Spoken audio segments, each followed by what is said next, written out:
Alors, nous allons ouvrir cette émission avec la pétanque. La pétanque qui a tenu, la Fédération congolaise de pétanque, qui a tenu justement son, son assemblée générale élective extraordinaire pour trouver un nouveau président de la fédération, que le dernier avait démissionné il y a déjà quelques mois et le poste était vacant. Nous allons suivre ce reportage pour savoir qui est dorénavant le nouveau président de cette fédération. La Fédération congolaise des sports de boules a tenu le samedi 15 juillet une assemblée générale élective extraordinaire suite à la démission de son président qui a permis après les votes d'élire Talon Sosoiri à la tête de cette fédération et Simon Koussaluka comme deuxième vice-président. Le nouveau président élu a promis redynamiser la discipline et organiser le championnat national le mois prochain.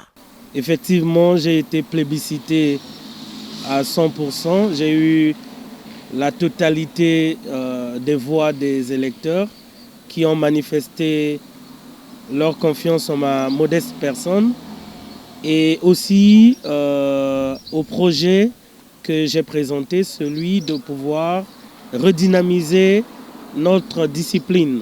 Nous allons pendant ces 2 années qui nous restent organiser des compétitions nationales et aussi accompagner les clubs pour permettre à ce que ce sport soit visible partout et que nous arrivons à pouvoir réaliser, comme nous avons dit, déjà la Coupe du Congo et aussi le championnat national de notre sport boule.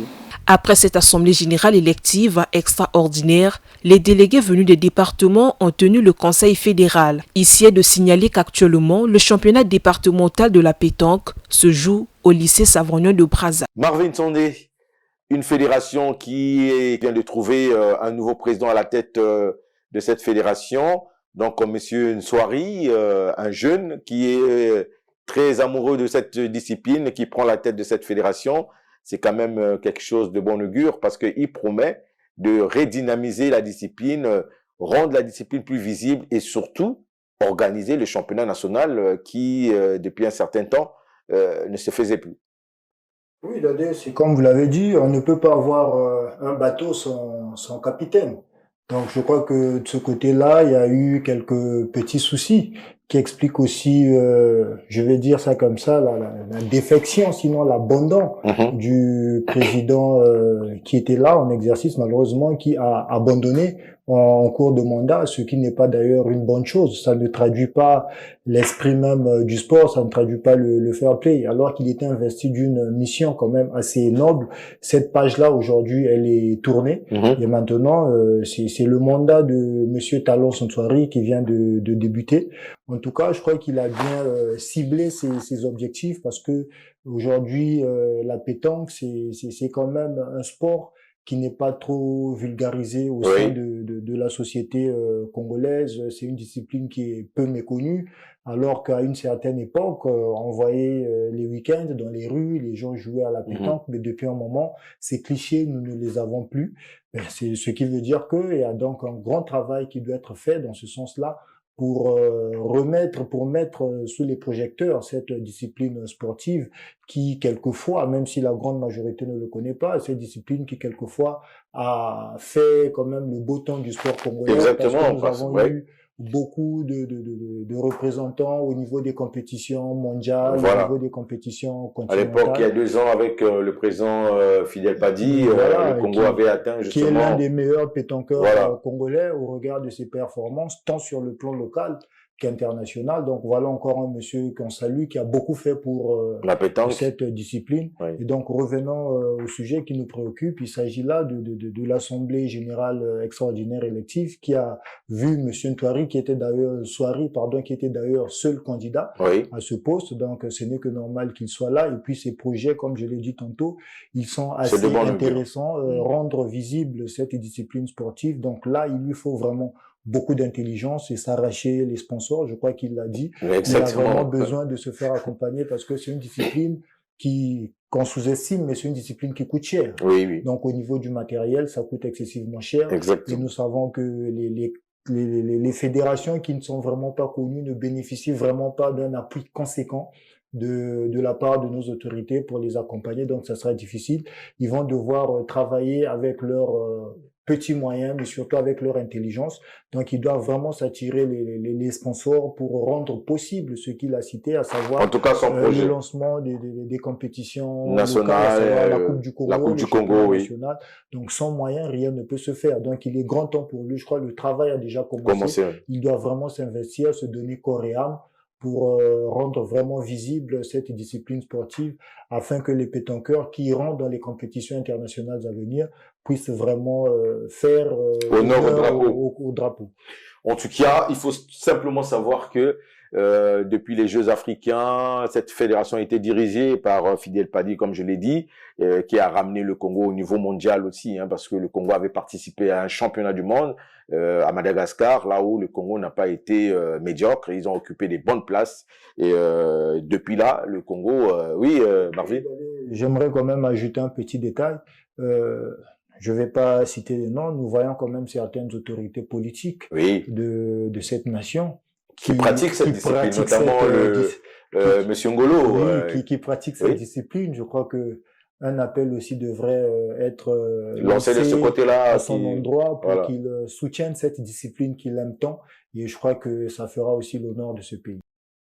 La pétanque est en train de finaliser, en tout cas la Ligue départementale de Brazzaville a tenu son championnat départemental qui s'est clôturé ce week-end. Changeons de sujet pour parler cette fois-ci escrime. Escrime, une discipline olympique. Comme vous le savez très bien, la Fédération congolaise de l'escrime a organisé un Open international qui a permis à certains fleuristes internationaux qui ont presté ici à Brazzaville. Et il y a eu au total 9 pays qui ont pris part à cette compétition. Les détails dans ce reportage. La 3e édition du tournoi international d'escrime en la mémoire du feu Albert Kaya, ancien président de la Fédération congolaise d'escrime, s'est tenue le 9 juillet dernier au gymnase Henri Elendé. 8 pays ont pris part à cette 3e édition, à savoir le Togo, la RDC, l'Allemagne, les États-Unis d'Amérique, la Tunisie, l'Égypte et le Congo. Ce tournoi a été managé par le président de la FECOES, Léon Albankaki.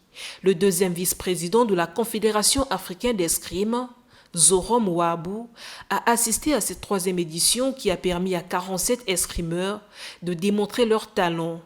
Le Congo a occupé la première place en senior dame en épée avec Loli Miguel et en cadet avec Claudia Mbela. Très contente parce que j'ai quitté Pointe-Noire jusqu'ici, c'est pas pour venir blaguer. J'ai été décidée que j'irai à Brazza pour aller gagner. Et c'est ce que j'ai fait. Je suis très contente. Je peux dire que j'étais en avance de mon adversaire. Lorsqu'on était sur le terrain, j'étais toujours en attaque pour lui faire sortir de la piste. Le secret de mon victoire, c'est ça. Le premier vice-président de la Fédération africaine d'escrime a reconnu les efforts de la Fédération congolaise d'escrime pour le développement de cette discipline dans la sous-région Afrique centrale. L'ambassadeur des États-Unis au Congo, venu assister à cette compétition, a encouragé l'initiative. Je suis ici comme père. Mes enfants, ils participent aujourd'hui et c'est la première fois qu'ils ont eu cette opportunité dans le sport de l'escrime. Alors pour eux, c'est une grande opportunité. Et je dois saluer les organisateurs parce qu'il y a beaucoup de monde ici. Il y a beaucoup de pays qui sont représentés, y compris les États-Unis. Alors je suis fier de ça.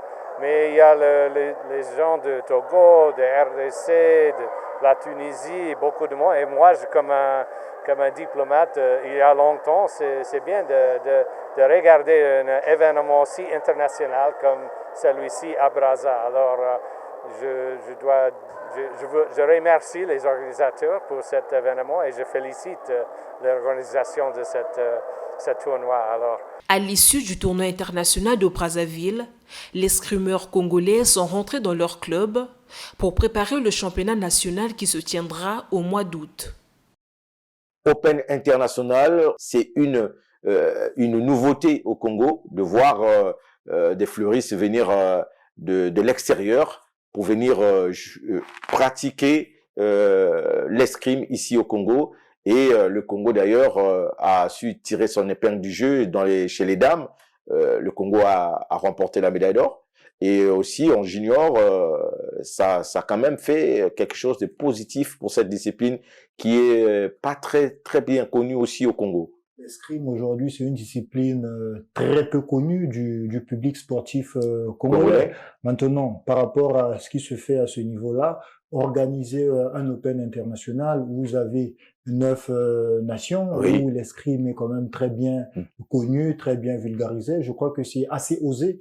C'est pourquoi d'ailleurs je m'en vais saluer l'intelligence et puis le président de la fédération, le président de la fédération qui est là, qui montre vraiment qu'il a la volonté de bien faire, même s'il n'a pas d'appui financier conséquent. Là aussi, organisé par fonds propres de la fédération. Voilà, donc faire de telles choses, je pense que ça doit aussi normalement donner des idées aux fédérations mineures, entre guillemets, qui ont parfois du mal à décoller, à organiser des compétitions internationales. Donc, les présidents de ces fédérations-là aussi peuvent bien se rapprocher de M. Kaki pour savoir un peu pour rentrer un peu dans ses secrets, pour qu'à leur niveau aussi, pour qu'ils puissent faire décoller leurs fédérations respectives. Maintenant, cet Open-là, je crois que c'est le Congo aussi qui gagne, hormis les médailles que nous avons gagnées, mais d'une autre manière, le Congo gagne. Ah oui, parce qu'on on a parlé du Congo pendant quelques jours.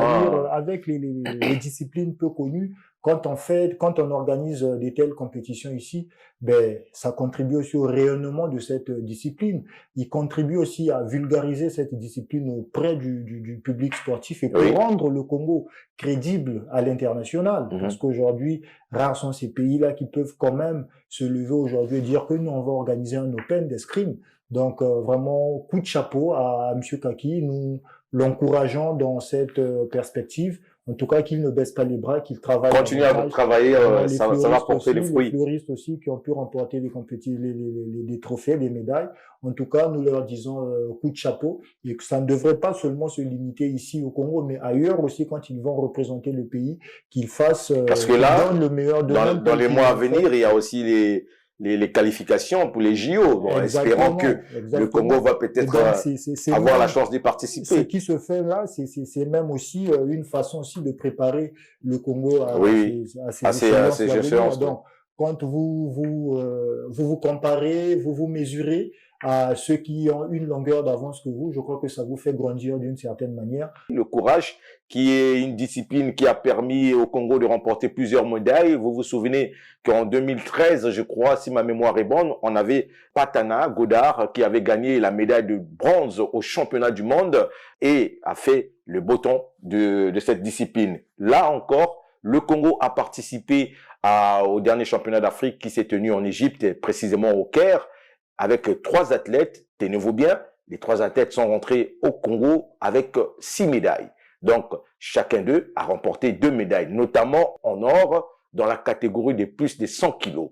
Les détails dans ce reportage. Suivez.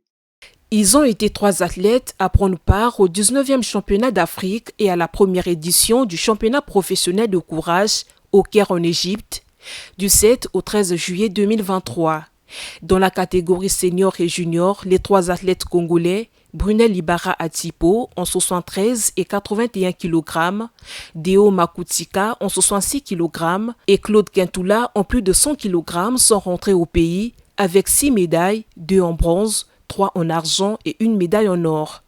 Au cours de ces championnats d'Afrique, 3 arbitres congolais à savoir Rodi Kiba, Yann Dayou Iwanza et Urbain Keya Leboulou sont passés au niveau continental à la première étoile d'arbitre international.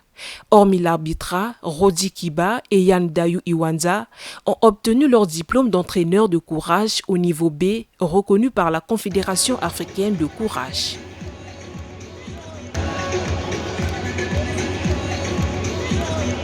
Trois athlètes, 6 médailles dans la JBCR avec lesquelles ils rentrent au pays. Ces athlètes font l'honneur du drapeau, mais qu'est-ce que vous pensez de ces résultats? C'est l'une des rares disciplines pratiquées au Congo qui n'entre pas dans un carré négatif. Donc, avant même de parler des médailles donc, du Caire, j'aimerais d'abord faire remarquer que ces médailles ne tombent pas du ciel. Ça veut dire qu'il y a un travail de fond qui a été fait en amont. Bien sûr. Et aujourd'hui, cette fédération-là est tenue par une main de maître, par monsieur Martial Goka. Goka. Oui. En tout cas, je dirais que tout ce qu'il touche se transforme en or. Donc c'est pour moi une bénédiction pour le sport congolais, pas seulement pour moi. C'est une bénédiction pour le sport congolais en général d'avoir ce monsieur dans son environnement et particulièrement pour Le courage. Oui. Et ce que je dirais ne devrait étonner personne, c'est la discipline sportive la plus performante au niveau des compétitions internationales. Aucune fédération, aucune discipline n'a fait mieux que le courage. À chaque fois que nous avons... Hormis peut-être le karaté, hein. Oui.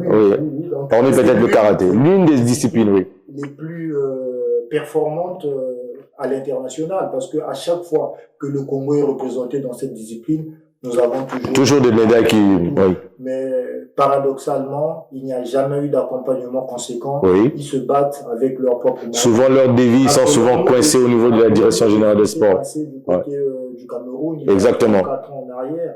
Dans quelles conditions ils sont allés là-bas? Dans des conditions vraiment difficiles, lamentables, qui n'honorent pas d'ailleurs le sport au Congo, malheureusement.